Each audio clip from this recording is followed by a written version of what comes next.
And we're back with another episode of the Pop Culture Cosmos. Ooh, it's a Halloween edition here, but it wouldn't be a Halloween edition of the Pop Culture Cosmos without Dracula himself. It's Josh Pederson. Scary times ahead, my friend. Ooh. Your picks on the horror genre is something that I know you and I have spoken about over the past 2 years at length in regards to our influences, but also as well what is currently trending in the horror movie genre. So you got to lay it on me, man. What are your picks for the top 5 favorite Halloween movies in your world? Okay, well, these are in no particular order here, but the only like slasher franchise I've ever really been into is Friday the 13th. Like I saw Halloween when I was a kid, and I saw Nightmare on Elm Street, but they all just seem too, I don't know, they didn't capture me the way that Friday the 13th did. Because maybe it's because when I was a kid, I used to always go up to the woods, stay up in Yosemite, and I go outside and at night sit on the deck, and my imagination would go crazy out there. But I got number one on my list, the original Friday the 13th, and I got one name for you, man: Kevin freaking Bacon. That's right, Kevin Bacon. But there's just something. It's such like a simple film, and it's so entertaining. It's like there's nothing complicated about it. You have a kid in the woods, a bunch of teenagers, not kid, but you have a murder in the woods, a bunch of teenagers who are just being teenagers, if you know what I mean, and they get stabbed, and there's no greater mystery to anything. It's just a survival flick, and these kids don't even know what they're trying to survive from, and that's like one of the most basic plot concepts I've ever heard in my life, but it's so captivating. Even now, like, it holds up so well. If it didn't, it wouldn't be such an iconic horror movie. I agree with you on that. It is very iconic, and it all stems from a death of a child in the summer camp because of some teenagers getting crazy. So I agree with you, my friend. The concept was very simple. The tropes were very rudimentary, but they've managed to age well over time, even though a lot of the genre tropes that were created from movies like Friday the 13th were used over and over and over and over again.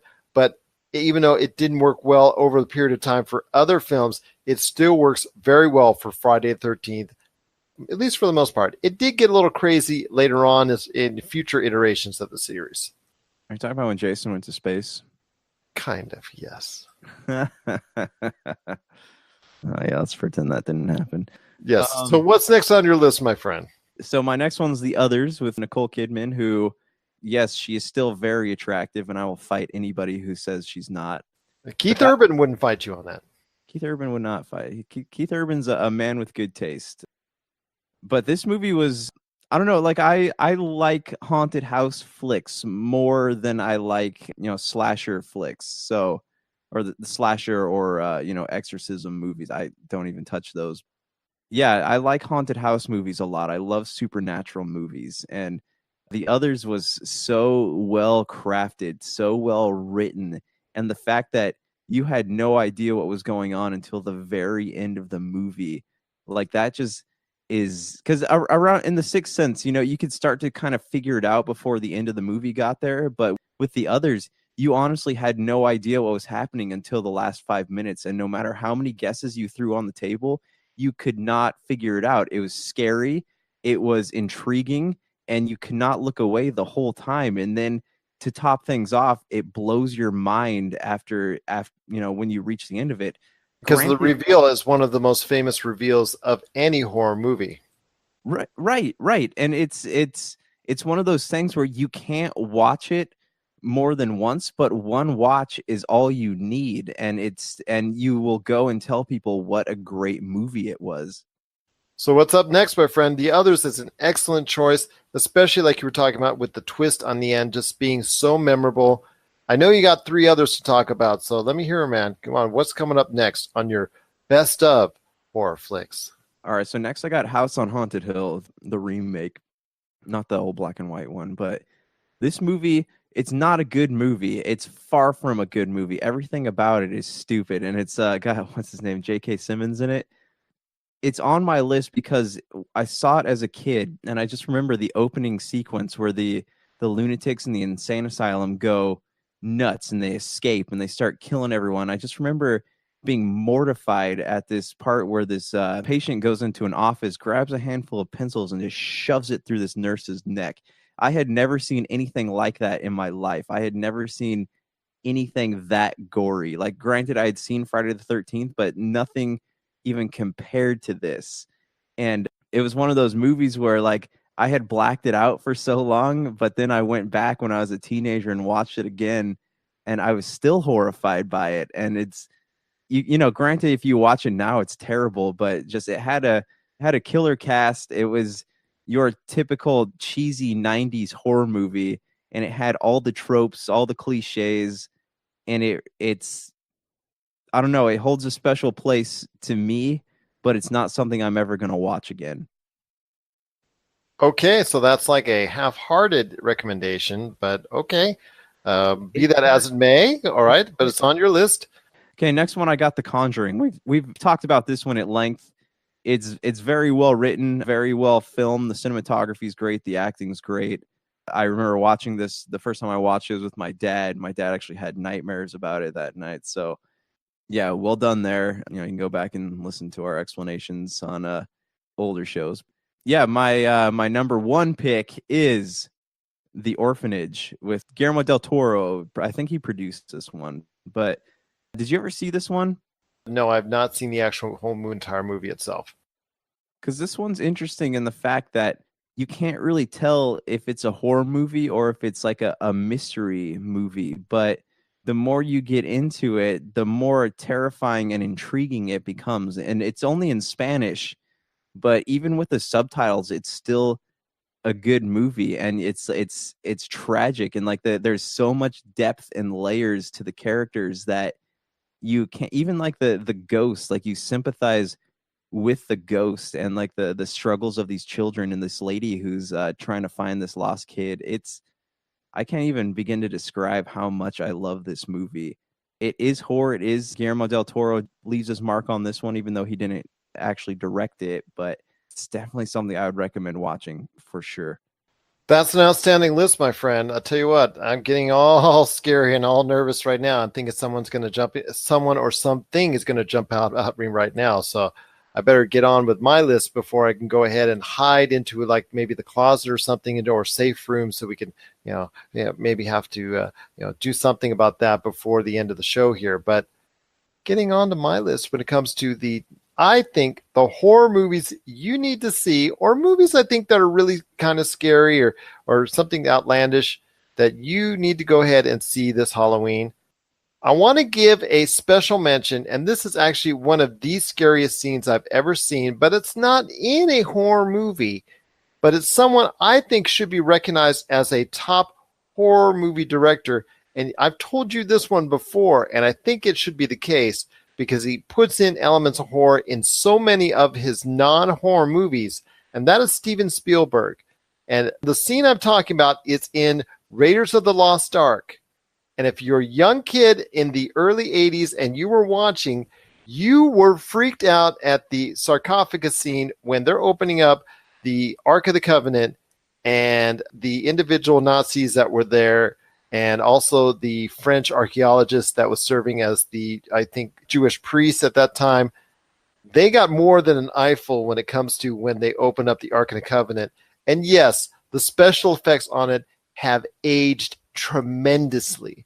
And I've seen a behind the scenes video of how they actually created that scene and what did they utilize in it. But back in the 80s, when you're looking at it on a big screen, when you're looking at it as a 13, 14-year-old, you are freaked out when you see what happens when they open the Ark of the Covenant and what really pops out there and what they do to those three individual Nazis that are looking right at it, and the horrifying screams and the eyes melting and all that stuff, and the exploding heads and whole 9 yards. I was freaked out for days on that. I had images of that, like scary images of that in my brain going forward. And if anybody tells me that Steven Spielberg is not what they would consider a horror movie director, I will show them this scene and have them say otherwise. That's all I'm going to say. That to me is the scariest scene ever. Real quick, that pick totally came out of left field. I commend you on that. Like I too remember being scared of that, but that is not something that I would have ever thought to put on a horror movie list. So well done, sir. I've told you, my friend, haven't we had this discussion before? But that I really think that he is a horror movie genre specialist, and he tries to sneak in elements of horror in a great deal of his movies. Yeah, no, for sure. Definitely. There are even parts in E.T. that are pretty creepy, but I get it, dude. And there's a lot of stuff in the Indiana Jones movies that is pretty terrifying. Exactly. So, and then, Temple of Doom with the heart grabbing stuff, that kind of freaked me out a little bit. And they tried to go ahead and do something a lot tamer when it came to Indiana Jones and the Last Crusade. And when they were drinking the cup and drank the wrong cup of Christ and the Holy Grail and whatnot, what happens when you don't drink the right one. Yeah, okay, but that wasn't as freaky because that looked kind of phony. But kids now, the age when we saw it, would probably laugh at it because it looks so hokey dokey. But on a big screen, oh man, it was just so scary. But getting into my list at number 5 is Carrie, the original Carrie from the 70s, starring Sissy Spacek, John Travolta. I thought that movie was very well done.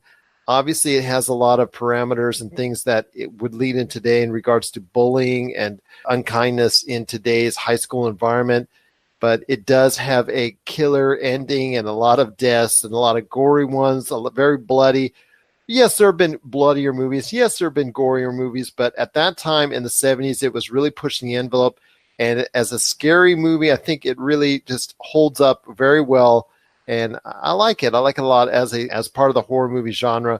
And I think it serves well as a pick for number 5 on my list. I think you should go out of your way to see it once again, because it holds up pretty good. It holds up not too bad.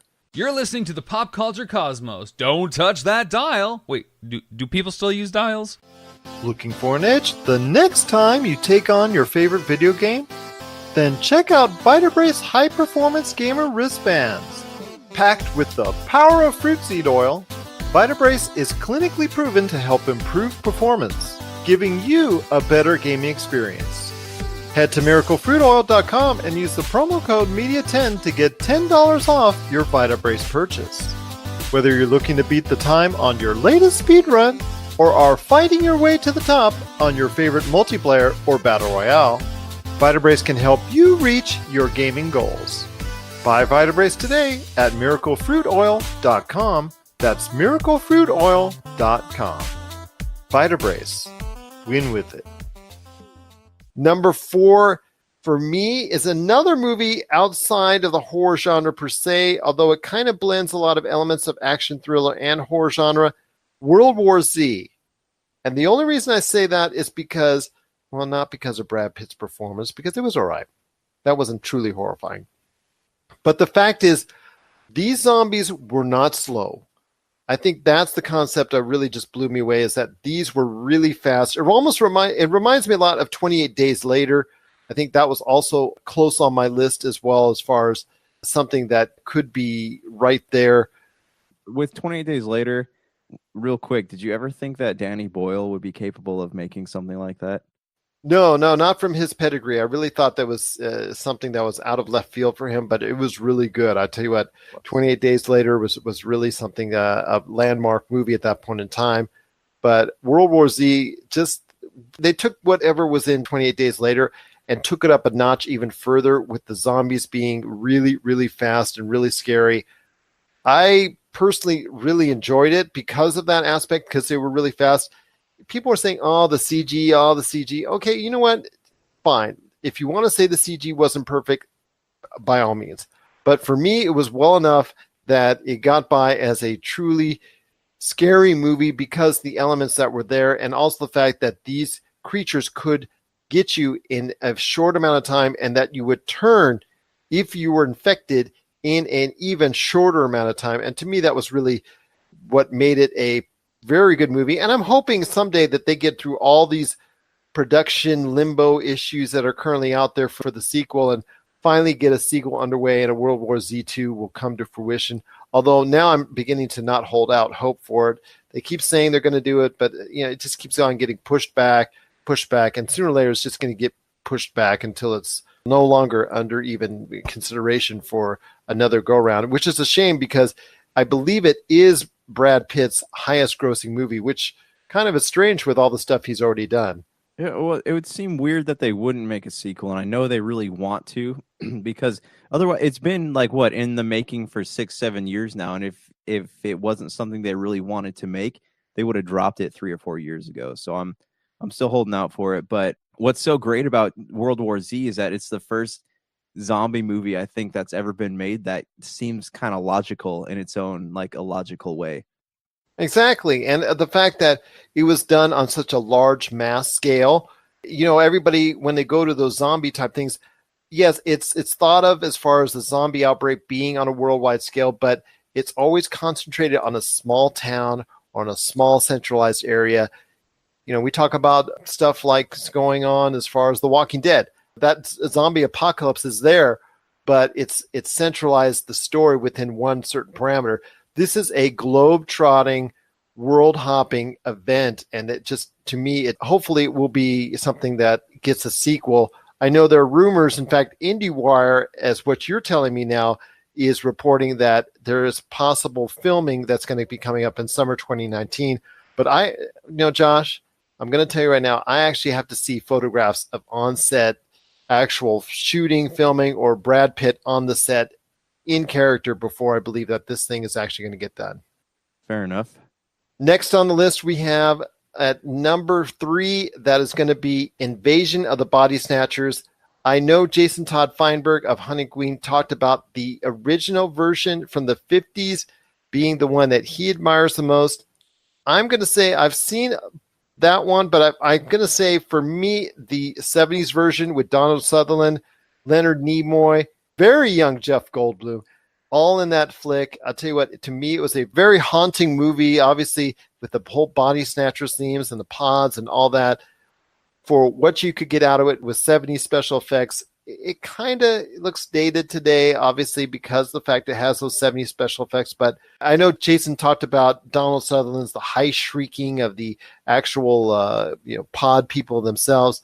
I kind of like that aspect, and to me, it serves better than maybe a Children of the Corn or any of the other iterations that has been done when it comes to Invasion of the Body Snatchers. So I highly recommend it as my number 3 pick, Invasion of the Body Snatchers from the 1970s. Check it out, because like I said, to me, it was actually a very good flick.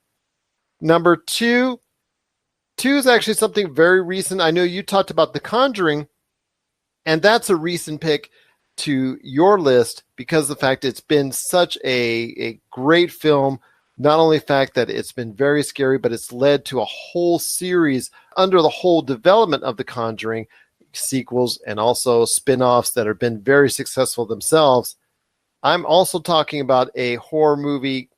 I think you would have to classify as a horror movie that I know we're talking about movies that recently that have been successful. Let's talk about Get Out. Academy Award nominated film, truly just one of the best films overall in 2017. And I just think that this film, above all others in its genre in the past couple years, Don't Breathe, The Conjuring series, and others, It Follows, and others of recent horror movies, Cloverfield, all those other movies, like I said, Get Out, to me, not only because of social reasons, but the fact that it just freaks you out when you watch it. To me, it provides a truly entertaining time. And I'm just going to say right now, to me, not only was it one of the best movies of 2017 that if you haven't seen it, you need to check it out. It's also one of the best horror movies that are out there, and my number 2 pick. Another movie I want to say, honorable mention that's out there. I know that we touched on it a little bit with Tyler Baker and his thoughts on Hannibal Lecter, but the Manhunter films, those were scary in their own right because of the psycho killer, that type of deal. And I know Silence of the Lambs is also something that a lot of people need to go out of their way to see, because I think that is an extremely effective film and a really outstanding performance by both Anthony Hopkins and also Jodie Foster. My number 1 pick is going to be, and this is something, Josh, you and I have spoken about over the years. I know a lot of people like it as well as a horror flick, is Alien and Aliens. And I'm not going to say Alien is my top pick. I'm not going to say Aliens is my top pick. I'm going to say it's a tie, and I think you got to go see both those films to really get a true idea of just how horrifying movies can be. Just truly a brilliant time. What? I think you got to see them back to back. Like that's how I would recommend watching them. Oh yeah, absolutely. That's the way you got to see it. It's Alien and Aliens. I know Alien was mentioned earlier in regards to what was going on in that film and how it freaked people out with certain scenes, the John Hurt scene as far as the alien coming out of his chest and whatnot. But to me, it doesn't feel complete unless you see Aliens and you see all the scary moments that are there as well. I just think that they both fit like one part and a second part of a masterpiece, like we will hopefully see coming up with the Infinity War Part 1 and whatever they're going to call Part 2. I just think that in the future years, we will think of it as a complete set when you watch both. I feel the same way about Alien and Aliens, so that's why it's number 1 on my list. Carrie, Nightmare on Elm Street, Silence of the Lambs, all great films. There's so many great horror picks to come out there, but I think when it comes down to it, Alien and Aliens are the 2 movies you need to see the most.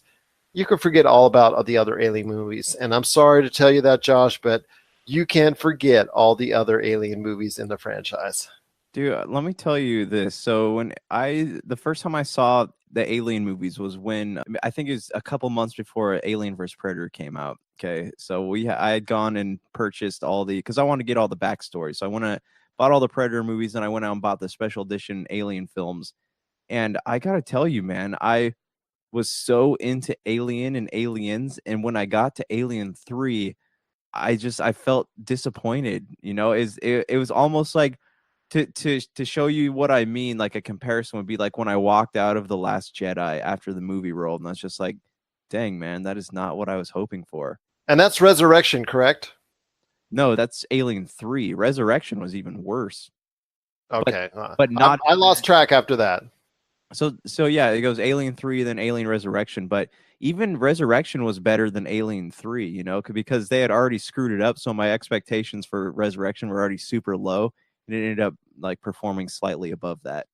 Once again, those are our choices for the top horror picks that you need to see this Halloween. If you have thoughts on what your picks are for this Halloween that maybe we need to see or our followers and listeners need to see, we'll repost it out there if you want. Share us your thoughts, popculturecosmos@yahoo.com. Also as well, Pop Culture Cosmos, Humanica Media, and Game Source on Facebook and Twitter and Instagram as well. My friend, it's been a great episode, a very spooky and haunting episode indeed. Any last thoughts on the way out? Yeah, guys, be safe out there. It's Halloween night. Be safe. If you're going to go out to a party, be responsible. And also, if you're taking your kids trick-or-treating, be responsible there too. It's 2018, the world's become weird. Just be safe, and we want to make sure you guys are around to listen to the next episode. I couldn't agree with that more. All spookiness and kidding aside, that was just an awesome statement. And as well, I truly wish everyone out there a safe and happy Halloween. So for Josh Pederson, this is Gerald Glassford. It is a spooky day in paradise right here in the Pop Culture Cosmos. We surely thank you for listening. And here's hoping you have yourself a spooky and haunted Halloween.